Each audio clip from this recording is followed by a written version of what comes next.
Hello students, welcome to Global Knowledge Academy.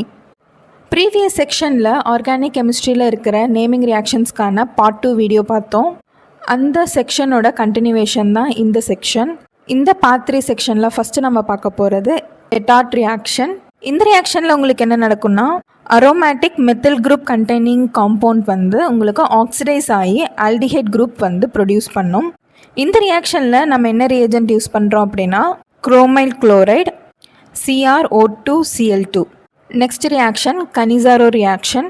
இது ஒரு டிஸ்ப்ரொபோர்ஷனேஷன் reaction. இந்த ரியாக்ஷனில் நான் ஈனைலைசபிள் ஆல்டிஹைட்ஸ் வந்து உங்களுக்கு ஆசிடாகவும் ஆல்கஹாலும் மாறும் with the presence of strong base. இங்கே நம்ம NaOH எடுத்திருக்கோம். கனிசாரோ வந்து ஒரு பேசிக் கண்டிஷன் ரியாக்ஷன். இதில் உங்களுக்கு ஆல்டிஹைட் வந்து ஆல்கஹாலாகவும் கார்பாக்சிலிக் ஆசிடாகவும் மாறும். Next Gattermann reaction. இது ஒரு halogenation reaction.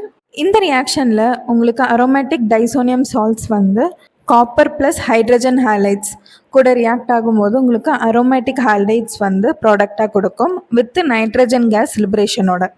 Next aldol condensation. இந்த ரியாக்ஷனில் உங்களுக்கு கார்பனைல் காம்பவுண்ட்ஸ் அதாவது ஆல்டிஹைட் இல்லைன்னா கீட்டோன் வந்து ஸ்ட்ராங் பேஸோட ரியாக்ட் ஆகும்போது உங்களுக்கு ஆல்டால் ப்ராடக்ட் கொடுக்கும். அதாவது அந்த ப்ராடக்டில் உங்களுக்கு கார்பனைல் காம்பவுண்ட் ஃபங்க்ஷனல் குரூப்பும் ஆல்கஹால் ஃபங்க்ஷனல் குரூப்பும் ரெண்டுமே இருக்கும்.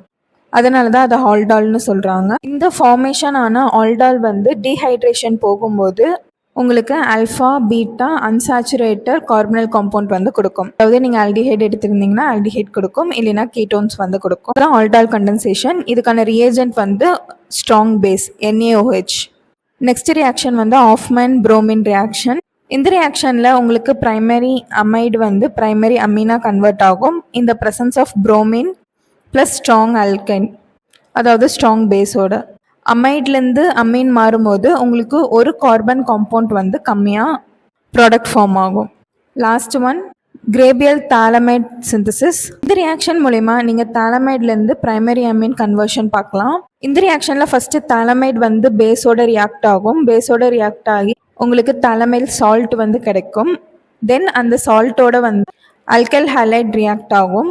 தென் உங்களுக்கு ஒரு இன்டர்மீடியட் கிடைக்கும். அந்த இன்டர்மீடியட் காம்பவுண்ட் வந்து ஹைட்ரோலிசிஸ் ப்ராசஸ் இன்வால்வ் ஆகும்போது உங்களுக்கு அமீன் வந்து ப்ராடக்டாக கிடைக்கும் வித் டைகார்பாக்சிலிக் ஆசிட் வந்து பை ப்ராடக்டாக. இது வரைக்கும் பார்த்தா எல்லா ரியாக்ஷனுமே உங்களோட NCERT புக்கில் இருக்க நேமிங் ரியாக்ஷன்ஸ் தான். இதே மாதிரி நிறைய நேமிங் ரியாக்ஷன்ஸ்க்கான ரியேஜன்ஸ் எல்லாமே தெரிஞ்சுக்கணுமா? அப்போ மறக்காமல் குளோபல் நாலேஜ் அகாடமியை சப்ஸ்கிரைப் பண்ணிக்கோங்க. நம்ம அகாடமியில் நீட் கிராஷ் ப்ரோக்ராம் 2026 ஸ்டார்ட் பண்ண போகிறோம். ஜஸ்ட் 5000 பே பண்ணுறது மூலயமா உங்களோட டாக்டர் கனவை உங்களால் அச்சீவ் பண்ண முடியும்.